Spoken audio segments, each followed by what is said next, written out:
Mrs. John Dashwood had so much confidence in her husband's judgment that she waited the very next day both on Mrs. Jennings and her daughter, and as for Lady Middleton, she found her one of the most charming women in the world.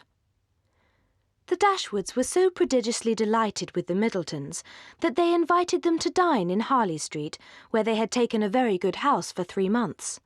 Their sisters and Mrs. Jennings were invited likewise, and John Dashwood was careful to secure Colonel Brandon, who, always glad to be where the Miss Dashwoods were, received his eager civilities with pleasure. They were to meet Mrs. Ferrars, but Elinor could not learn whether her sons were to be of the party. The expectation of seeing her, however, was enough to make her interested in the engagement. The interest with which she thus anticipated the party was soon afterwards increased, more powerfully than pleasantly, by her hearing that the Miss Steeles were also to be at it. The important Tuesday came that was to introduce the 2 young ladies to this formidable mother-in-law. "Pity me, dear Miss Dashwood," said Lucy as they walked up the stairs together. "Good gracious! In a moment I shall see the person that all my happiness depends on.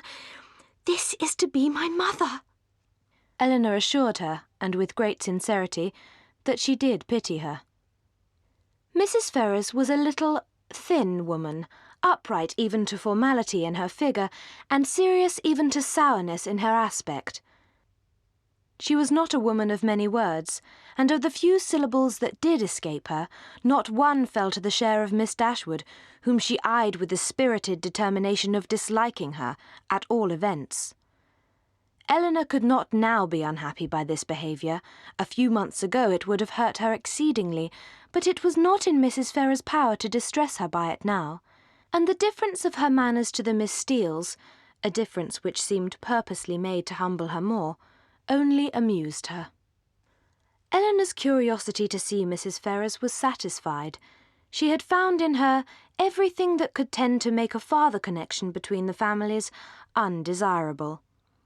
If she did not bring herself quite to rejoice in Edward's being fettered to Lucy, she determined that had Lucy been more amiable, she ought to have rejoiced. Next morning, at her particular desire, Lady Middleton set Lucy down in Berkeley Street on the chance of seeing Elinor alone, to tell her how happy she was. "My dear friend," cried Lucy as soon as they were by themselves, "I came to talk to you of my happiness. Could anything be so flattering as Mrs. Ferrars' way of treating me yesterday?" "She certainly was very civil to you." "Civil? Did you see nothing but only civility?"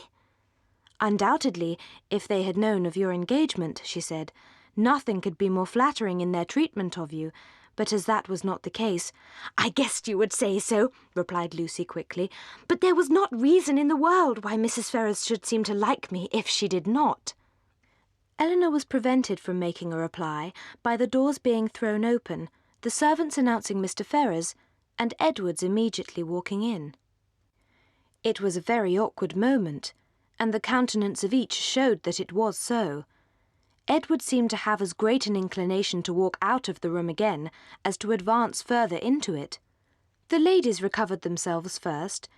It was not Lucy's business to put herself forward, and the appearance of secrecy must still be kept up. Elinor had more to do. She would not allow the presence of Lucy, nor the consciousness of some injustice towards herself, to deter her from saying that she was happy to see him.